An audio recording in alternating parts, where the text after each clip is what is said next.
What if I told you that a man who lived over 500 years ago still influences presidents, dictators, and CEOs today? Niccolò Machiavelli didn't just write about power, he rewrote the rules of how it's used. Whether you love him or hate him, Machiavelli's ideas are alive and they're all around you. Let's uncover how the prince still rules the political world in 2025.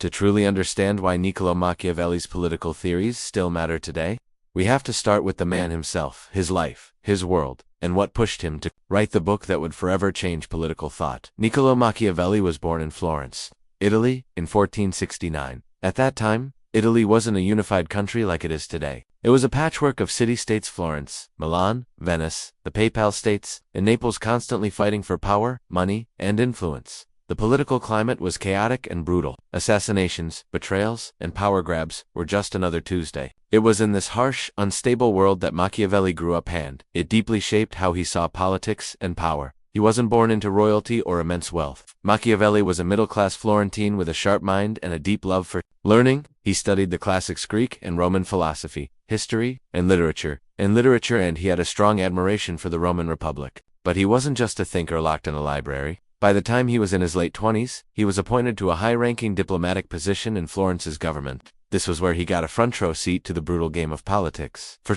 14 years, Machiavelli traveled across Europe as a diplomat, representing Florence in foreign courts. He met kings, popes, military generals, and political masterminds. He watched as alliances formed and shattered overnight. He saw how power operated not as an ideal or moral pursuit, but as a raw, strategic weapon, and he took notes. One of the most defining experiences of his political career came through observing Cesare Borgia, ruthless military commander, and the illegitimate son of Pope Alexander VI.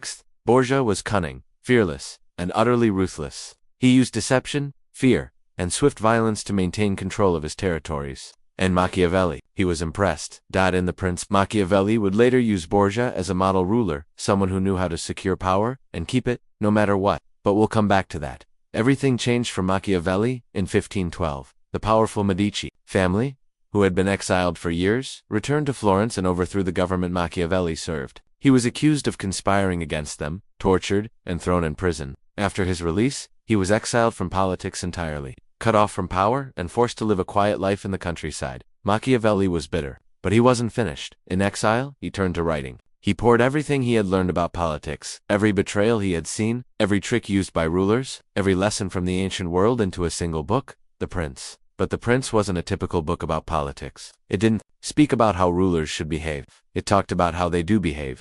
Machiavelli tossed away the idealism of ancient philosophers like Plato and Aristotle. He wasn't interested in the perfect ruler or a utopian society. He was interested in one thing: power, how to get it, how to use it, and how to keep it. This was shocking for many readers.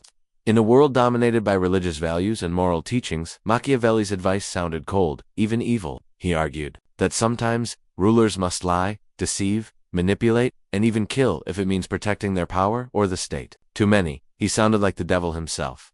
In fact, that's where the word Machiavellian comes from. Today, it describes someone who is cunning, manipulative, and ruthless. But that label doesn't tell the full story. Machiavelli wasn't trying to be evil, he was trying to be realistic. He believed that politics wasn't a place for saints, it was a place for survivors. And if rulers didn't learn to protect their power with smart strategy, someone else would take it from them. He wasn't encouraging cruelty for cruelty's sake, he was encouraging leaders to be strong, smart, and prepared for the dark side of human nature. Even more interesting is that Machiavelli wasn't only focused on rulers. In his later writings, like Discourses on Livy, he showed deep admiration for republics and democracy. He believed in a government that served its people, not just princes and kings. So, was he truly a villain, or just someone brave enough to tell the ugly truth about power? Today, political scholars argue over his intentions. Was The Prince a genuine guide for tyrants? Or was it a clever satire, written to expose corruption and maybe even get back into favor with the Medici? We may never know for sure. What we do know is this: Machiavelli created a completely new way to think about politics. He treated it like a science, a field driven by observation, experience, and strategy, not wishful thinking or religious ideals. And that's why his work still matters today. From global leaders to business moguls, from political consultants to military generals, Machiavelli's ideas are still quoted, studied, and used. He laid the foundation for realpolitik, modern statecraft, and even leadership psychology. So when we ask why Machiavelli is still relevant, it's because he didn't write about how the world should be. He wrote about how it really is. After being exiled from politics and cut off from everything he once knew, Machiavelli didn't disappear quietly. Instead, he wrote The Prince, a short book that would go on to become one of the most controversial and influential political texts in history. So what exactly is The Prince? At first glance, The Prince seems like a simple guidebook for rulers' practical advice on how to gain and keep political power. But it's much more than that. It's a bold, unapologetic breakdown of real-world politics. There are no dreams of perfect justice, no calls for moral leadership.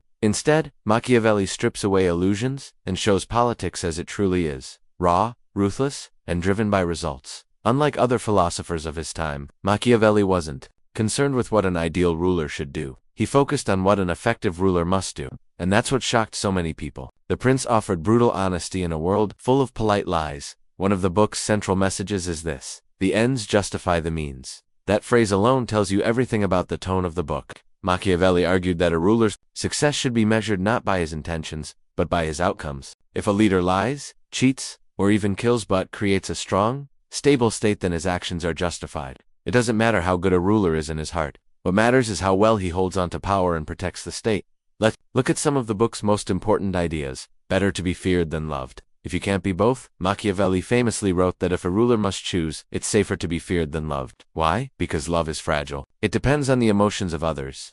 But fear is reliable. It keeps people in check. A feared leader is respected and obeyed, even if he's not liked. Machiavelli wasn't saying rulers should be cruel for fun, but he believed fear created control, which was necessary in dangerous times. Be a fox and a lion. A ruler must be both cunning and strong. The lion represents brute strength and the ability to intimidate enemies.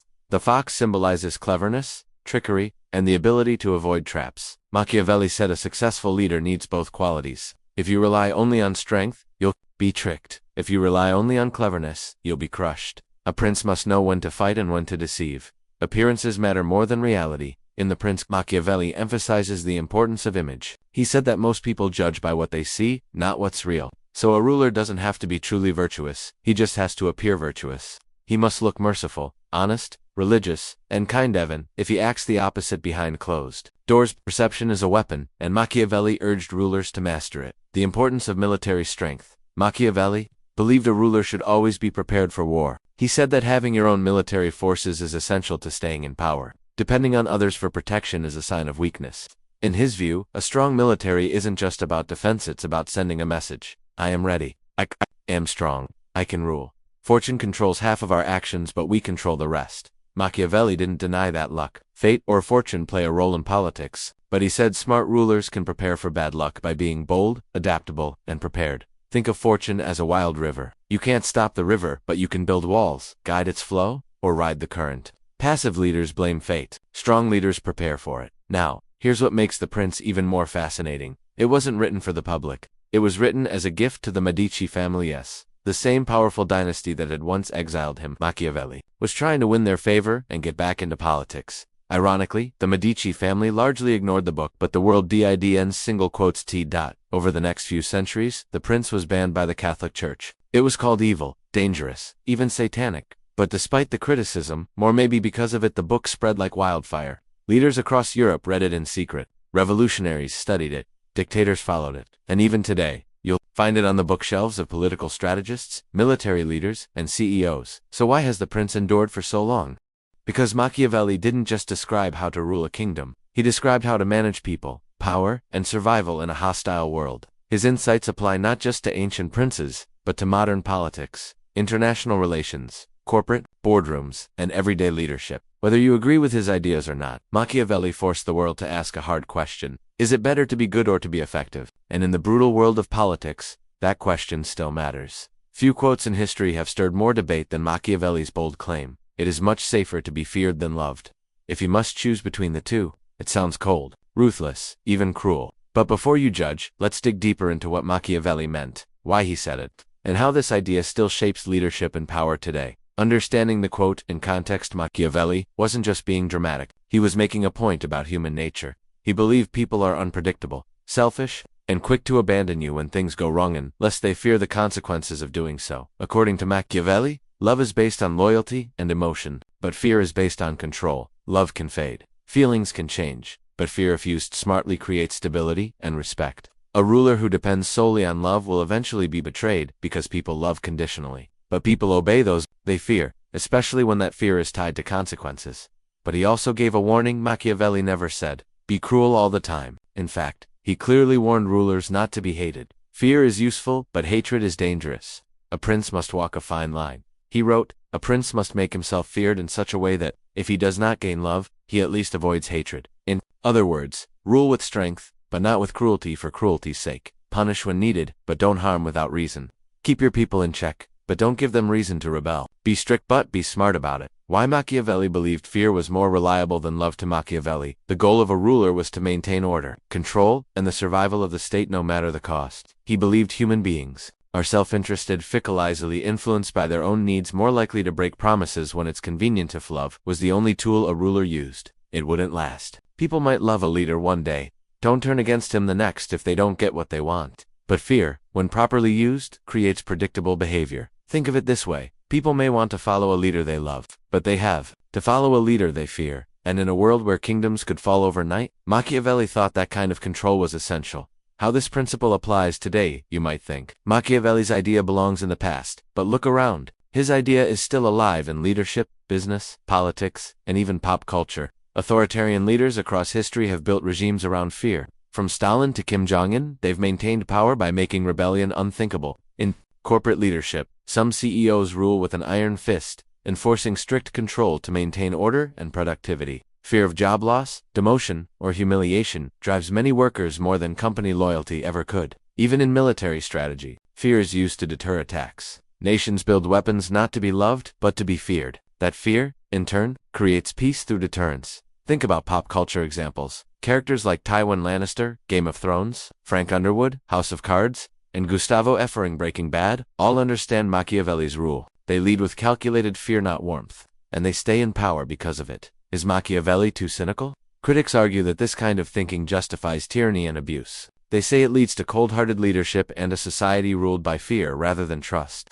And yes, taken to the extreme, that's true. A leader who is only feared and completely hated often ends up overthrown. But Machiavelli wasn't suggesting cruelty for its own sake. He was pointing out a harsh truth, that in times of chaos, uncertainty, or war, strength matters more than popularity.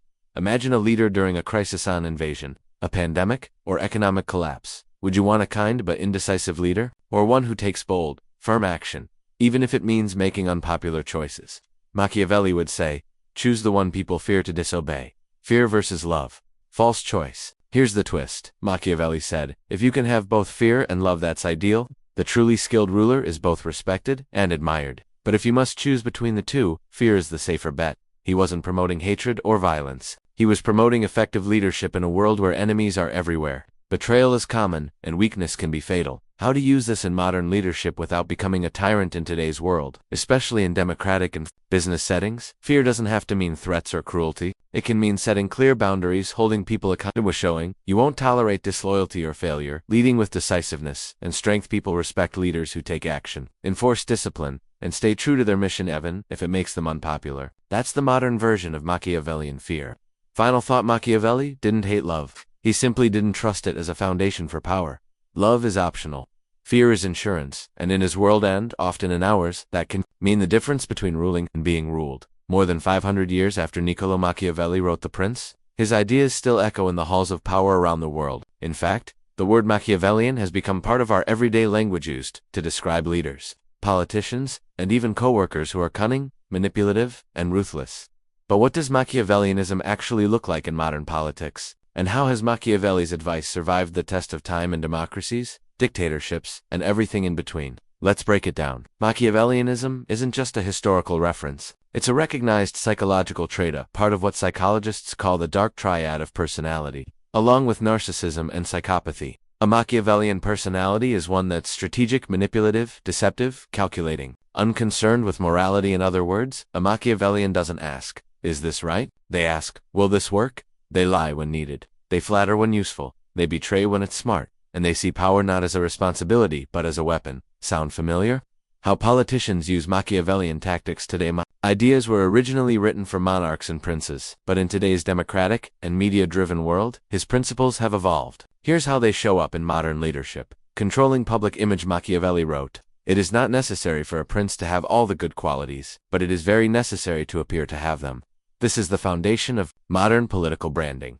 Today's politicians spend millions on shaping how the public sees them. They hire image consultants, PR teams, and media strategists. They post perfectly curated moments on social media shaking hands, hugging children, praying in churches regardless of what they truly believe. Why? Because perception is power. If people believe you're honest, brave, or moral, it doesn't matter if you are. That's Machiavelli's idea, in action, saying what people want to hear. A Machiavellian leader studies the people like a hunter studies prey. They know what the crowd fears, what it wants, what it hates, and then they speak directly to those feelings, even if they don't believe what they're saying. From populist slogans to campaign lies, Machiavellian politicians tell voters exactly what they want to hear until they get the power they seek. Once in office, they shift direction or break promises, but by then, it's often too late.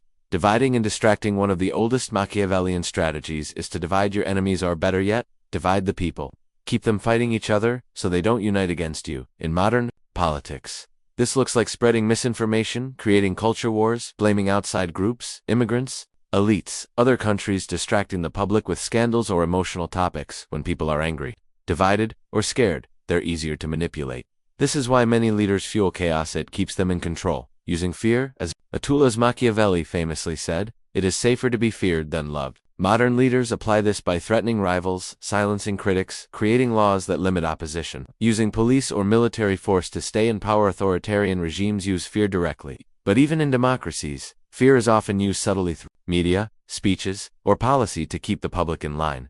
Timing and ruthlessness. Machiavellian leader knows when to strike. They wait for the perfect moment when their enemy is weak or distracted. They take bold, unexpected actions and then justify them later. Whether it's launching a war, firing a rival, or passing controversial laws during a crisis, timing is everything. These leaders don't worry about approval, they focus on results. Examples from history and today. Machiavellian politics isn't just theory. Here are some real-world examples. Richard Nixon. The Watergate scandal exposed the lengths he'd go to spy, deceive, and control the narrative, all in the name of power. Vladimir Putin, master of political manipulation, propaganda, and suppressing dissent, cold, strategic, and deeply feared. Frank Underwood, fictional, in House of Cards. Frank represents the purest form of Machiavellianism, calculating every move, betraying allies, and lying without remorse.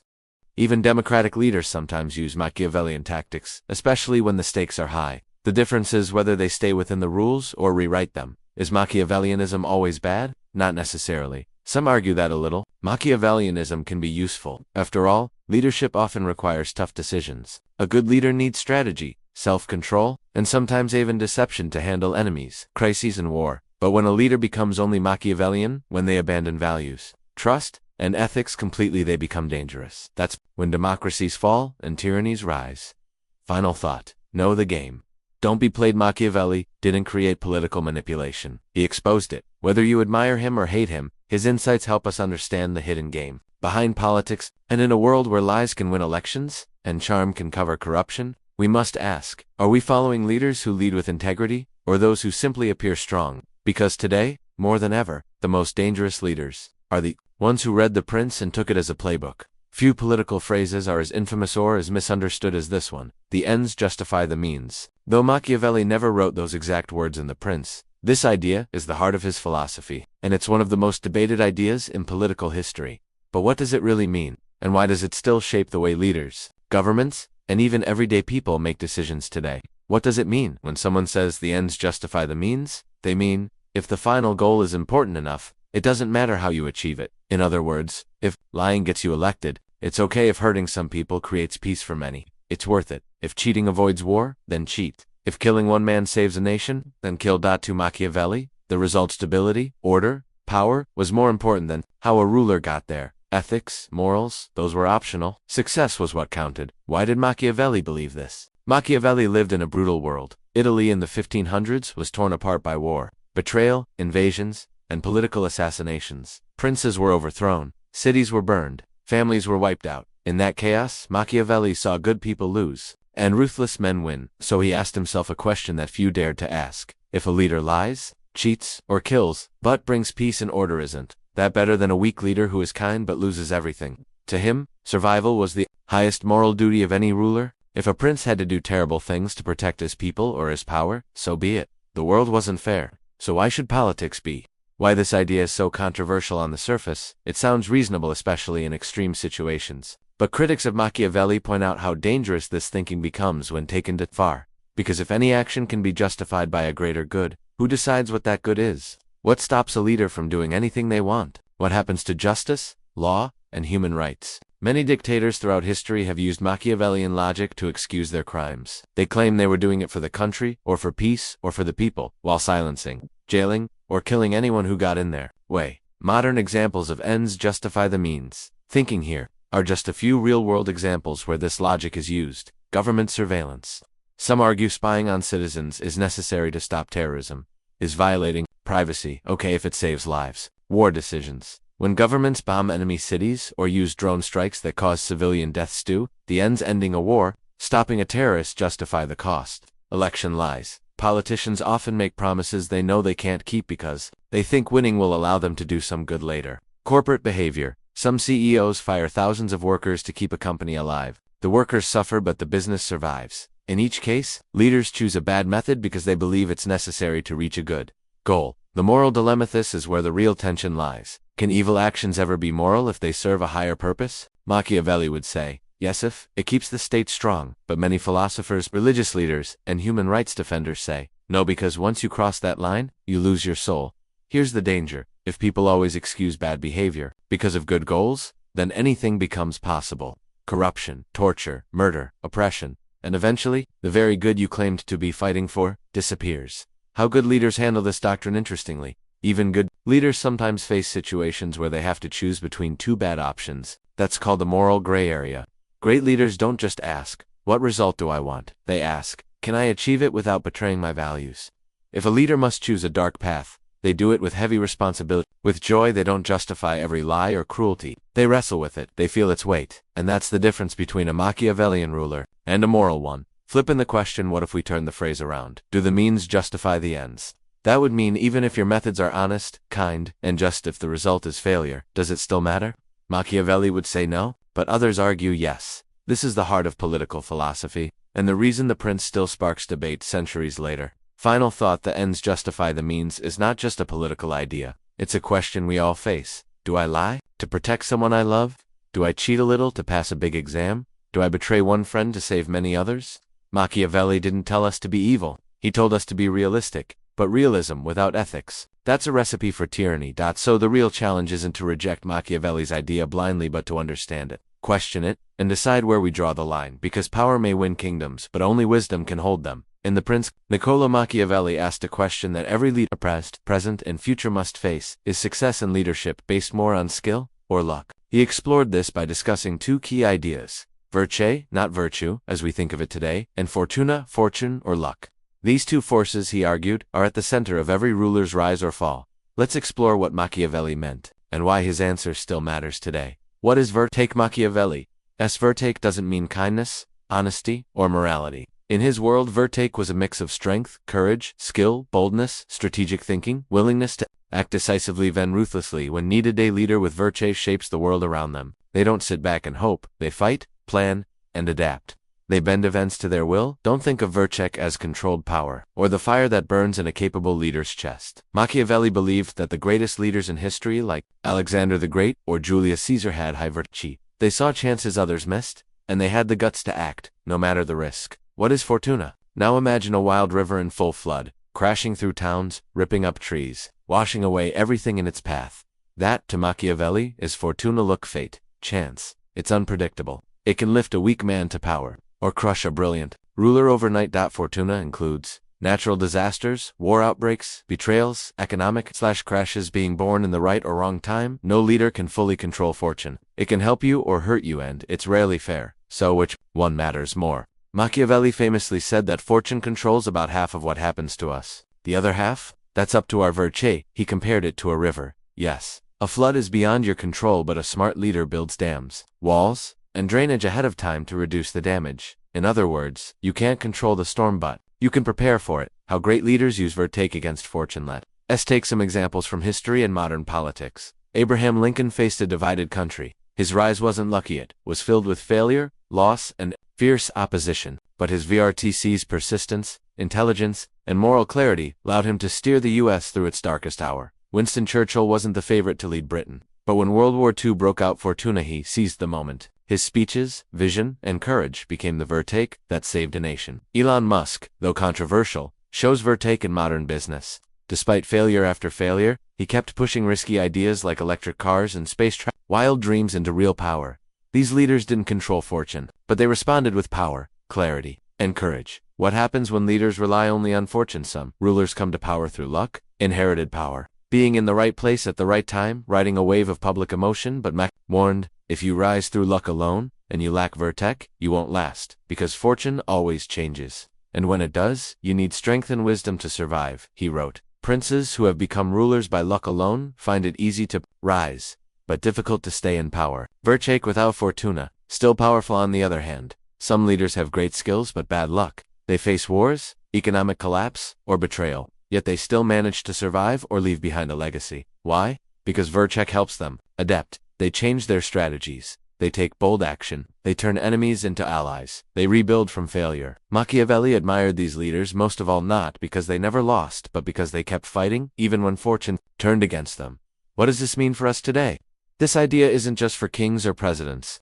In our everyday lives, we face the same balance between skill and luck. You might be born into poverty, but still become successful through hard work. You might lose your job but start a better career afterward. You might be hit by tragedy, grow stronger through it. The question is, will you let fortune control you, or will you respond with Virtù? Machiavelli believed true leaders create their own destiny. Even when the world is unfair, uncertain, or cruel, they act. And through that action, they gain real power. Final thought: in the game of leadership, fortune deals the cards, but Virtù decides how you play them. Yes, luck matters, but in the long run, it's not luck that makes history, it's those who prepare, adapt, and never stop acting with strength and strategy. So whether you're a leader of a nation or the leader of your own life, be bold, be skilled, and when fortune rises like a storm, stand ready with your own fire. This is one of the most famous and controversial ideas from the Prince, and it's one that still sparks fierce debate. It is much safer to be feared than loved. Niccolò Machiavelli. It sounds cold, cruel even. But what was Machiavelli really trying to say? Was he telling rulers to become tyrants? Was he saying love has no place in leadership? Let's break it down, because this single idea reveals how power really works. Not just in politics, but in business, war, and even relationships. Understanding the quote: Machiavelli wasn't writing poetry. He was writing for rulers who wanted to survive. In the brutal world of 1500s Italy, betrayal was common, enemies were everywhere, and weak leaders didn't last long. So when he asked whether it was better for a ruler to be loved or feared, he gave a practical answer. Ideally, be both. But if you can't, it's safer to be feared. Why? Because according to Machiavelli, love is fragile. It depends on emotions, loyalty, and gratitude, all of which can change quickly. Fear is reliable. If people fear punishment, they obey no matter how they feel inside. The logic behind fear: here's how Machiavelli explained it. People are selfish. They love their rulers when things are good, but they abandon them when trouble comes. But fear keeps people loyal, even when they don't want to be. It holds armies together. It keeps rivals from rising up. A feared ruler inspires caution and respect. A loved but weak ruler invites betrayal. In short, fear protects power. Love doesn't always. But Machiavelli didn't stop there. Fear, but not hatred. This is a critical detail many people miss. Machiavelli said, a prince should make himself feared in such a way that he avoids hatred. In other words, don't be cruel without reason. Don't be a monster. Don't kill, torture, or steal just because you can. Be firm but fair. Be strict but not savage. Punish betrayal but protect the innocent. Because once people hate you, not just fear you, your downfall begins. Hatred fuels rebellion. It makes enemies out of allies. So for Machiavelli, the best leader is respected, feared, but not hated. What about love? Machiavelli didn't say love was useless. He admitted that love can unite people, especially during peace or prosperity. A beloved leader can inspire loyalty, passion, sacrifice, public happiness. But again, Machiavelli warned, love is voluntary. People choose to love, and they can also choose to stop. Men have less hesitation in offending one who is beloved than one who is feared. In a crisis, love may fade. Fear holds. Historical examples: let's look at some famous leaders and how they balanced fear and love. Genghis Khan was feared across the world. Entire cities surrendered without a fight because they knew what happened to those who resisted. He built a massive empire using fear, but also rewarded loyalty and protected trade. Mahatma Gandhi led with love, not fear. He inspired millions with peace and moral power. But his success was tied to a unique context, facing an empire that cared about its image. In a violent dictatorship, his approach may not have worked. Vladimir Putin rules largely through fear of punishment, of prison, of silence. He stays in power, but many believe his legacy will crumble once that fear disappears. Nelson Mandela led with both. He was respected and loved, but never weak. He forgave enemies, yet stood strong when it mattered. That's the rare balance Machiavelli admired most. Modern applications. This Machiavellian idea isn't just for kings or generals. It plays out everywhere. In business, should a boss be liked or respected? If they're only friendly but not firm, employees may take advantage. But if they're only feared, morale collapses. The best leaders command respect with kindness and authority. In parenting, parents often wrestle with this. Be too soft, and kids walk all over you. Be too strict, and kids rebel. The best parents are warm but consistent. They're not feared, but they are taken seriously. In politics, leaders who rely only on popularity often lose power fast. Leaders who rule with fear may stay longer, but risk collapse when fear breaks. Those who last combine vision, respect, and strength. Balance is the real power. Machiavelli never said be evil. He said, understand what makes people follow, and act accordingly. In a dangerous world, fear is a powerful tool, but love is still a valuable shield. The best rulers learn when to use each and how to avoid becoming hated. Final thoughts? So what's the true answer? Be feared, but wisely. Be loved, but carefully. If you can only have one, fear might protect your rule. But if you master both, you rule not just with power, you rule with greatness. And that's what Machiavelli believed the rarest leaders achieved.